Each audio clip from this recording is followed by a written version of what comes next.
সাদুল্লাপুরে BNP ও অঙ্গ সংগঠনের সাংবাদিক সম্মেলন। উজ্জ্বল হাসান আকন্দের প্রতিবেদনে।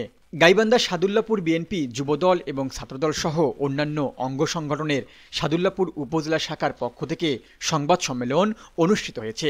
৮ই জানুয়ারি বুধবার সন্ধ্যায় বিএনপির সাদুল্লাপুর উপজেলায় কার্যালয়ে বিএনপির সাদুল্লাপুর শাখার আহ্বায়ক শামসুল হাসান শামসুলের সভাপতিত্বে সংবাদ সম্মেলন লিখিত বক্তব্য পাঠ করেন সদস্য সচিব আব্দুস সালাম।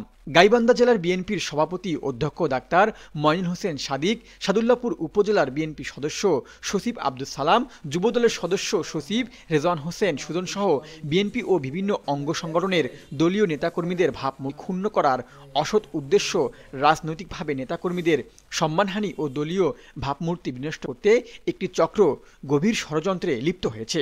এরই ধারাবাহিকতায় দলের নেতাকর্মীদের জড়িয়ে চক্রটি সামাজিক যোগাযোগ মাধ্যমে ফেসবুকে বিভিন্ন ফেক আইডির মাধ্যমে একের পর এক গুজব ও মিথ্যা অপপ্রচার চালিয়ে যাচ্ছে, যা বিএনপির সাংগঠনিক সম্মানহানি ও ব্যাপকভাবে জনমনে দলীয় ভাবমূর্তি ক্ষুণ্ণ হচ্ছে। এ ব্যাপারে গাইবান্ধা জেলার বিএনপি সহ সকল অঙ্গ সংগঠনের পক্ষ থেকে নিন্দাসহ তীব্র প্রতিবাদ জানানো হচ্ছে এবং এ ব্যাপারে তদন্ত সাপেক্ষে ষড়যন্ত্রকারী চক্রটির বিরুদ্ধে প্রয়োজনীয় ব্যবস্থা গ্রহণের জন্য আইন শৃঙ্খলা বাহিনীর নিকট আহ্বান জানানো হয়েছে।